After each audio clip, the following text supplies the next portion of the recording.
Hello friends, आप सबका welcome है मेरे यूट्यूब चैनल यूपीएससी गुरु में। और आज हम देखेंगे पृथ्वी के प्रमुख परिमंडल जो है ज्योग्राफी एनसीईआरटी क्लास 6 का 5th चैप्टर। और ये बहुत इम्पॉर्टेंट है क्योंकि यहाँ से क्वेश्चंस पीवाईक्यू में आए हुए हैं और पूरी संभावना रहती है कि एनसीईआरटी से ही क्वेश्चन पूछे जाते हैं और इस चैप्टर में से क्वेश्चन जो है मॉडरेट होकर आते हैं। पृथ्वी की सतह ऐसी है जिसमें पर्यावरण के 3 महत्वपूर्ण घटक आपस में मिलते हैं तथा एक दूसरे को प्रभावित करते हैं। पृथ्वी का ठोस भाग जिस पर हम रहते हैं उसे भूमंडल कहा जाता है। गैस की परतें जो पृथ्वी को चारों ओर से घेरती हैं उसे वायुमंडल कहा जाता है। पृथ्वी के बहुत बड़े भाग पर जल पाया जाता है जिसे जलमंडल कहा जाता है। तो फर्स्ट आप लोगों का है यहाँ पर भूमंडल, उसको देखेंगे, अच्छे से समझना है इसको। तो यहाँ मैंने पॉइंट वाइज लिखा है, आप इसको ध्यान से देखिएगा। यह भूपर्पटी की चट्टानों तथा मिट्टी की पतली परतों का बना होता है। यानी कि भूपटी चट्टानों और मिट्टी की जो होती है पतली लेयर, मतलब उसका परतों का बना होता है, जिसमें जीवों के लिए पोषक तत्व पाए जाते हैं। भूमंडल की सतह को 2 मुख्य भागों में बांटा गया है। पहला है बड़े स्थलीय यानी कि भूभागों को महाद्वीपों में, फिर सेकंड है बड़े जलाशयों को महासागरीय बेसिन में। ये याद रखना है आपको। नेक्स्ट पॉइंट है समुद्री जल का तल सभी जगह समान होता है। स्थल की ऊंचाई को समुद्र तल से मापा जाता है जिसे 0 माना जाता है। यहाँ पे नोट है आप लोगों के लिए। विश्व का सबसे ऊंचा शिखर माउंट एवरेस्ट समुद्र तल से 8,848 मीटर ऊंचा है। सेकंड नोट है विश्व का सबसे गहरा भाग प्रशांत महासागर का मैरियाना गर्त है जिसकी गहराई 11,022 मीटर है। थर्ड नोट है आपका न्यूजीलैंड के एडमंड हिलेरी तथा भारत के तेंजिंग नोर्गे शेरपा 29 मई 1953 को माउंट एवरेस्ट पर चढ़ने वाले पहले व्यक्ति थे। जापान की जूको ताबेई विश्व की पहली महिला थी जिसने 16 मई 1975 को एवरेस्ट पर कदम रखा। ये इस तरह के पॉइंट आपको याद रखने हैं क्योंकि यह ऑब्जेक्टिव टाइप में पूछा जाता है, जो स्पेशली पीसीएस या स्टेट के अदर एग्ज़ाम होते हैं, कॉम्पिटिटिव एग्ज़ाम होते हैं, उसमें पूछे जाते हैं। बछेंद्री पाल भारत की पहली महिला जिसने 23 मई 1984 को एवरेस्ट पर अपना कदम रखा। ये भारत की थी, ठीक है, इसको याद रखना है। नेक्स्ट है महाद्वीप। पृथ्वी पर 7 प्रमुख महाद्वीप हैं। एशिया, यूरोप, अफ्रीका, उत्तर अमेरिका, दक्षिण अमेरिका, ऑस्ट्रेलिया तथा अंटार्कटिका। ठीक है, ये 7 महाद्वीप आपको याद रखने हैं। पहला है एशिया। यह विश्व का सबसे बड़ा महाद्वीप है। यह पृथ्वी का 1/3 हिस्से में फैला हुआ है और यह महाद्वीप पूर्वी गोलार्ध में स्थित है। एशिया के पश्चिम में यूराल पर्वत है, यानी कि पश्चिम में इसके यूराल पर्वत है जो इसे यूरोप से अलग करता है। आपको मैप भी देखना होगा, तब आप इसको अच्छे से समझ पाएंगे। नोट है यहाँ पर, यूरोप एवं एशिया के संयुक्त भूभाग को यूरेशिया यानी कि यूरोप प्लस एशिया कहा जाता है। नेक्स्ट है अफ्रीका। यह एशिया के बाद विश्व का दूसरा सबसे बड़ा महाद्वीप है। विषुवत वृत्त पर 0 अंश अक्षांश इस महाद्वीप के लगभग मध्य भाग से होकर गुजरती है।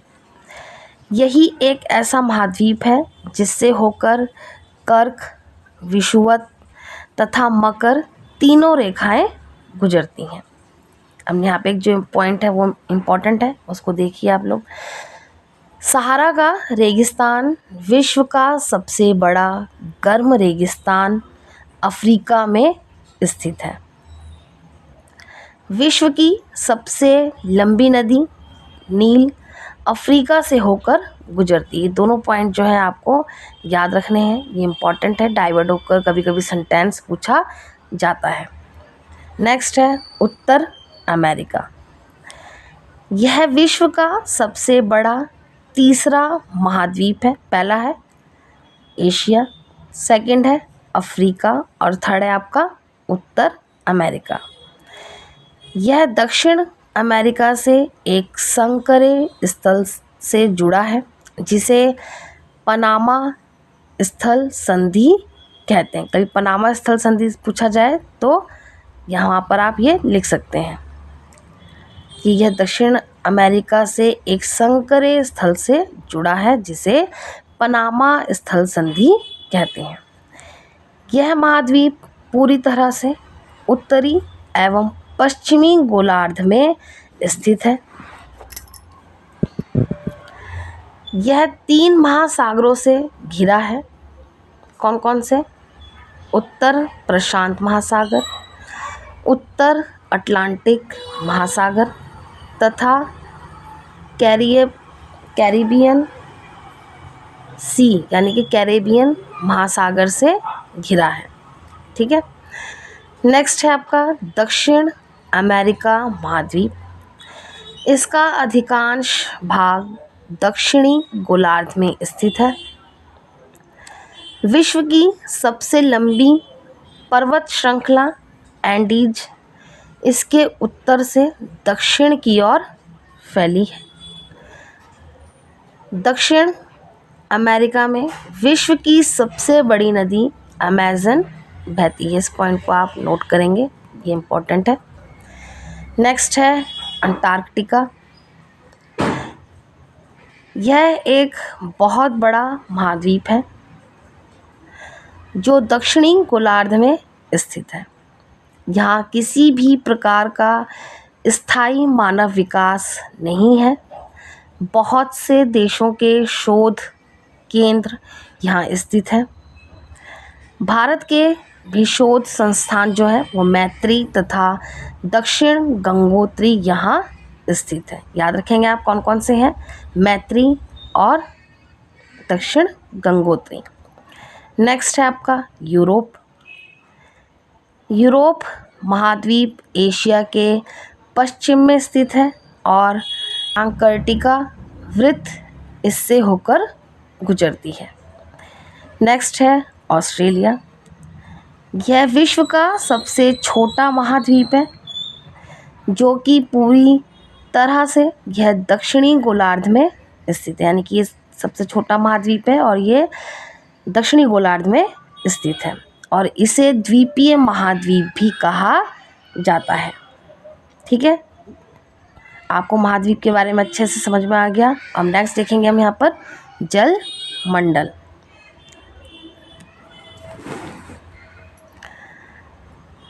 पृथ्वी को नीला ग्रह कहा जाता है क्योंकि पृथ्वी के 71% भाग पर जल तथा 29% भाग पर स्थल है, यानी कि जो जल है वो सबसे ज़्यादा भाग पर है, इसलिए पृथ्वी को नीला ग्रह भी कहा जाता है। पृथ्वी पर पाए जाने वाले जल का 97.2% महासागरों में पाया जाता है, लेकिन वह खारा होने की वजह से पीने योग्य नहीं है। पीने योग्य पानी सिर्फ जो है वो 0.03% ही है। यानी कि देखिए पीने योग्य सिर्फ इतना ही है। और समुद्र का पानी नहीं पी सकते क्योंकि खारा होता है, और समुद्र का पानी अगर पीते हैं तो डिहाइड्रेशन की प्रॉब्लम हो जाती है। 2.8% हिम चादरों तथा भूगर्भ में संचित जल है तथा 0.03% जल ही पीने योग्य है। नेक्स्ट है महासागर। बड़े से छोटे के आधार पर क्रमशः 5 महासागर प्रमुख हैं। वो हैं, इनके नाम याद रखेंगे आप, इम्पॉर्टेंट है ये यहाँ पर। प्रशांत महासागर, अटलांटिक महासागर, हिंद महासागर, दक्षिणी महासागर तथा आर्कटिक महासागर। पृथ्वी का सबसे गहरा भाग मेरियाना गर्त प्रशांत महासागर में पड़ता है। एशिया, ऑस्ट्रेलिया, उत्तर एवं दक्षिण अमेरिका इसके चारों ओर स्थित है। इसको अच्छे से समझेंगे आप, क्योंकि इस तरीके से कभी कभी क्वेश्चन में डाइवर्ट करके पूछा जाता है तो वो मैपिंग वाला क्वेश्चन बनता है। अटलांटिक महासागर के पश्चिम किनारे पर उत्तर एवं दक्षिण अमेरिका है तथा पूर्वी किनारे पर यूरोप एवं अफ्रीका है। यह अनियमित एवं दंतुरित तट रेखा प्राकृतिक पोता श्रय एवं पतनों के लिए आदर्श स्थिति है। नेक्स्ट है यहाँ पर पॉइंट आपका, हिंद महासागर ही एक ऐसा महासागर है जिसका नाम भारत के नाम पर रखा गया है। यह लगभग त्रिभुजाकार का है, यानी कि जिसका आकार है त्रिभुजाकार में फैला है। ठीक है। इसके उत्तर में एशिया, पश्चिम में अफ्रीका तथा पूर्व में ऑस्ट्रेलिया स्थित है। इसको याद रखेंगे आप अच्छे से। उत्तर में एशिया है, पश्चिम में अफ्रीका है और पूर्व में इसके ऑस्ट्रेलिया है। ठीक है।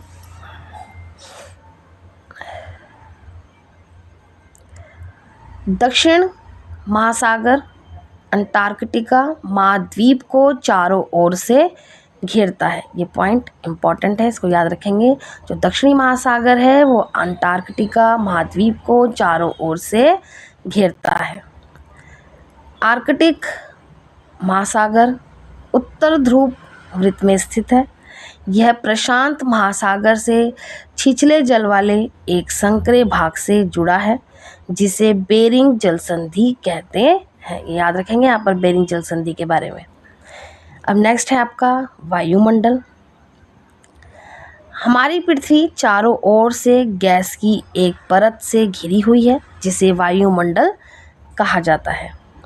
वायुमंडल की परतें छोड़ सब में आया बाहर, ये याद करना है आपको इस तरीके से। ठीक है, मैं अभी बताती हूँ आपको यहाँ पर।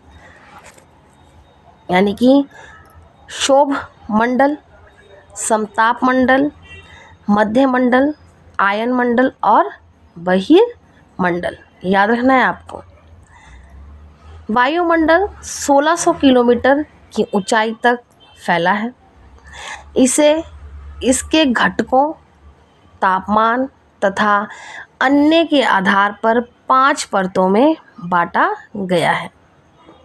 पहला है शोभ मंडल। इसकी ऊंचाई धरातल से लगभग 15 से 16 किलोमीटर तक है। इसे ट्रोपोस्फियर कहते हैं, याद रखेंगे आप। इसे टिजरेंस डी बोट ने नामकरण किया था। इसका जो नामकरण है वो किसने किया था? टिजरेंस डी बोट ने। सभी मौसमी घटनाओं के लिए क्षोभ मंडल ही उत्तरदायी है। समस्त गैसीय द्रव्यमान का 75% इसी में पाया जाता है। सेकंड है समताप मंडल यानी कि स्ट्रेटोपोज, ठीक है। इसकी ऊंचाई धरातल से 50 किलोमीटर ऊंची है। वायुयान इसी मंडल में उड़ाए जाते हैं, यानी कि जितनी फ्लाइट होती हैं वायुयान जो भी हैं जितने भी हैं वो सब इसी मंडल में उड़ाए जाते हैं। ओजोन मंडल की परत भी इसी में पाई जाती है। कभी पूछा जाए ओजोन मंडल किस में पाया जाता है तो आपको याद होना चाहिए समताप मंडल में इसकी परत पाई जाती है, ठीक है। नेक्स्ट है मध्य मंडल। धरातल से 80 किलोमीटर तक क्षोभ मंडल से बढ़ती ऊंचाई के साथ तापमान में गिरावट आती है और यह मध्य मंडल तक तापमान में गिरावट होती है, उसके बाद तापमान में वृद्धि होने लगती है। नेक्स्ट है आयन मंडल। इसका विस्तार 80 से 640 किलोमीटर तक है। आयन मंडल में आयनों की प्रधानता होती है, इसलिए रेडियो तरंगों को पृथ्वी पर परावर्तित कर संचार व्यवस्था को संभव बनाता है, ठीक है। संचार व्यवस्था को संभव बनाने में अगर पूछा जाए कौन सा मंडल तो वहाँ पे है आयन मंडल। नेक्स्ट है बहिर्मंडल। मध्य मंडल के ऊपर जाते ही तापमान बढ़ने लगता है। यह बहिर्मंडल में लगभग 5000 डिग्री सेंटीग्रेड तक हो जाता है। वायुमंडल मुख्यतः ऑक्सीजन एवं नाइट्रोजन का बना है। कभी गैस के बारे में पूछा जाए तो आप यहाँ गैस याद रखेंगे, ऑक्सीजन और नाइट्रोजन, जिसमें आयतन के अनुसार नाइट्रोजन 78% और ऑक्सीजन आपका 21% तथा दूसरी गैसें जो होती हैं जैसे CO2, ऑर्गन आदि ये 1%। याद रखेंगे आप यहाँ पर।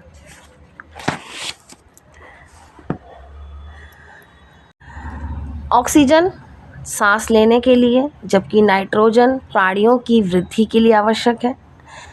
कार्बन डाइऑक्साइड पृथ्वी के द्वारा छोड़ी गई ऊष्मा को अवशोषित करती है, जिससे पृथ्वी गर्म रहती है, ठीक है। याद रखेंगे आप। यह पौधों की वृद्धि के लिए भी आवश्यक है। ऊंचाई के साथ वायुमंडल में घनत्व में भिन्नता आती है। जैसे जैसे हम ऊपर की ओर जाते हैं यह तेजी के साथ घटता जाता है। ऊपर की ओर जाते हैं तो तापमान भी घटता जाता है। याद रखेंगे जितना हाइट पे जाएंगे उतना तापमान जो है वो घटता जाएगा। नोट है यहाँ पर, वायु उच्च दाब से निम्न दाब की ओर बहती है। याद रखना है आपको ये पॉइंट, जो वायु है उच्च दाब से निम्न दाब की ओर बहती है। गतिशील वायु को पवन कहा जाता है। लास्ट है आप लोगों का जीवमंडल। यहाँ जीवों की बहुत सी प्रजातियां हैं जो कि सूक्ष्म जीवों तथा बैक्टीरिया से लेकर बड़े स्तनधारियों के आकार में पाई जाती हैं। जीवमंडल के प्राणियों को मुख्यतः 2 भागों में यानी कि जंतु जगत और पादप जगत में विभक्त किया जा सकता है। इसको हम डिटेल में बाद में देखेंगे। पादप जगत और जंतु जगत बहुत इम्पॉर्टेंट है ये, क्योंकि क्वेश्चन पूछे जाते हैं ज्योग्राफी में, स्पेशली UPSC में, तो इसको हम बाद में अच्छे से डिटेल में जानेंगे। नोट है यहाँ पे आपका, कार्बन डाइऑक्साइड की मात्रा में वृद्धि के कारण पृथ्वी के तापमान में वृद्धि हो रही है। इसे भूमंडलीय ताप कहा जाता है। तो यहाँ पे आपका ये चैप्टर फिनिश होता है। उम्मीद है कि आप लोगों को ये नोट अच्छे लगे होंगे, समझ में आएंगे, क्योंकि जब चैप्टर पढ़ोगे तो फिर ये जब आप देखोगे ये शॉर्ट नोट्स हैं और ये बहुत इम्पॉर्टेंट चैप्टर है, तो प्लीज़ इसको आप अच्छे से पढ़िएगा। नेक्स्ट हम कल देखेंगे पृथ्वी के प्रमुख घातक, उसमें हम आंतरिक प्रक्रियाएं पर्वत के बारे में जानेंगे। वलित पर्वत हो गए, ठीक है, इनके बारे में देखेंगे। पठार हैं, ये सब चीज़ें। तो आप लोगों को यहाँ पे आज चैप्टर फिनिश होता है। जो था आप लोगों का पृथ्वी के प्रमुख परिमंडल। तो आप लोग इसको ज़रूर नोट करिएगा, नोट बनाइए आप लोग, और ज़्यादा से ज़्यादा शेयर करें और सब्सक्राइब करें। आप सबको तब तक के लिए मेरा बाय बाय।